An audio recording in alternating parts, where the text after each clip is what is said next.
School teacher, তার সাথে আমার পরিচয় বেশ কিছুদিন যাবৎ। তার ডাকেই আজকে এখানে এসেছি।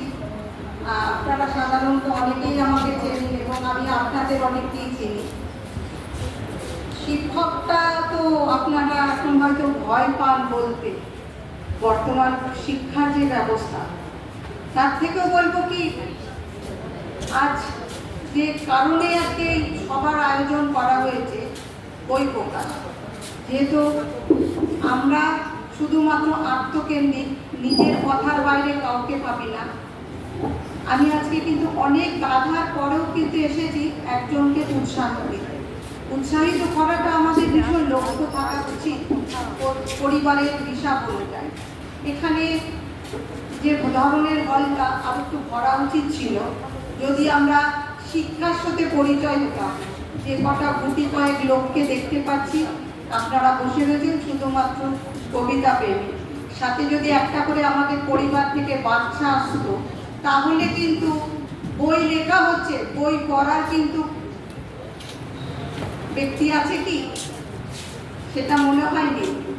আপনাদের হয়তো আমার বক্তব্যগুলো খুব একটা ভালো লাগবে না, কারণ এখানে আপনাদের অনুষ্ঠানে আমি অনেকটা কথা বলছি, খুবই ছোট সময় নিয়ে ফেলেছি।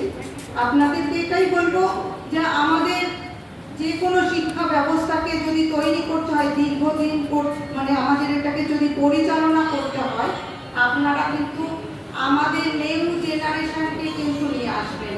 আমি শুধুমাত্র বাচিক শিল্পী, আমি শুধু নাটক শিল্পী, আমি বই লিখছি, আমার বইটা খালি ধরে ধরে বিক্রি করবো তা নয়। বই পড়ার জন্য মানুষ তৈরি করুন, সেটা যদি পারেন তাহলেই মনে হয় বই লেখার সার্থকতা দাঁড়ায়। আমি ভেবেছিলাম আমাকে ইউএস থেকে একটা পেন দেওয়া হয়েছিল। আমি না বাচিক শিল্পী, না কবিতা বলতে পারি, না আবৃত্তি বলতে পারি, না গান গাইতে পারি, তবুও মানুষ জানি না ধরে ধরে কেন আমাকে মঞ্চে নিয়ে আসে।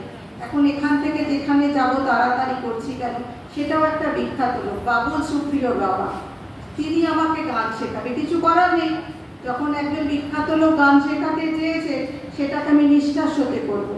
আজকে প্রিয়াংশু যখন লিখছে, সেই তার লেখাটাকেও আমি শ্রদ্ধার সাথে নিয়ে আসবো। তো সেই জায়গা থেকে আপনাদের সবাইকে বলবো, আপনাদের না, কারণ এটা একটু রেকর্ড হবে, বাইরে প্রচার হবে, এই আওয়াজ আমি দিতে চাই। মোটামুটি মানুষজন আমায় চেনে, আমি একটা পাবলিক ফিগার, তাই জন্য বলবো আপনাদের এই বই মঞ্চ থেকে বলছি, যেহেতু আজকে বই প্রকাশ হয়েছে, বই যত লেখা হচ্ছে কিন্তু পড়ার সংখ্যা লোক নেই। বই মেলায় যায়, প্রত্যেক বছর ধরে ধরে বই কিনি, একটাও বই পড়ি না। তো সেই জায়গা থেকে বলবো বই পড়ানোর জন্য বই মুখী করুন, কারণ আমরা কেউ লিখতে পারি না। ওই যে বললাম ইউএস থেকে একটা পেন দিয়ে ভেবেছিলাম নিয়ে আসবো, আপনাদের দেখাবো, লিখি না তো। বিশেষ কয়েকটা জায়গায় নামটা লিখেছিলাম, তাই লাভটা কি ইউএস এর পেন দিয়ে? আমাদের 3 টাকার পেনই তো আমরা লিখি না, কারণ সব আমরা মোবাইলে চলে গেছি। আমি সেদিনকে কারণ এই কথাগুলো বলতাম না, কিছুদিন আগে একটা লেখা লিখতেই যাচ্ছিলাম, লিখি, অনেক লেখা লিখি, যেগুলো ব্যান্ডও হয় আমার লেখাপত্র, ঠিক আছে। তো যাই হোক, সেটা দেখলাম মোবাইলে ভালো করতে পারছি, লিখতে পারছি, কিন্তু পেনে যখন লিখতে গেলাম হাজার ঘন্টা বাজার বোর্ড, বুঝতে পারছেন আমাদের ম্যানুয়াল লেখাটা ভুলে গেছি, সবাই আমরা কম্পিউটারে চলে গেছি। সেই জন্য বলবো প্রিয়াংশুকে অনেক ধন্যবাদ, বেশ মজার মজার কবিতা লেখে পড়ে। আমি সৌভাগ্য হলে ওর কবিতা আরেকবার আমি পড়বো কোথাও সময় পেলে, কিন্তু শিখতে হবে, সব জিনিসটা শিখতে হয়। আপনাদের কাছে অনুরোধ করব, বাচ্চাদেরকে সমাজে বইমুখী করুন, তারা হারিয়ে গেছে।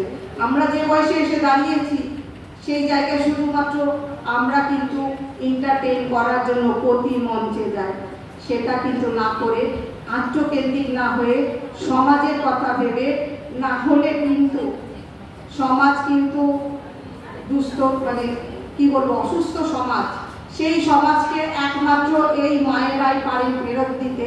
কারণ তা নাহলে কসবার যেটা হয়েছে আজকে কিন্তু ঘরে ঘরে এবং স্কুলে স্কুলে কিন্তু হবে এই মায়েদের শিক্ষা ব্যবস্থা না থাকা দরুন। আপনারা ভাববেন সুন্দর মুহূর্ত, আমি যেরকম বক্তব্য দিয়েছি আপনাদের খারাপ লাগতেই পারে, ক্ষমা করবেন। আমার মনে হলো সমাজকে সুস্থ করতে পারেন একমাত্র মায়েরা। ধন্যবাদ।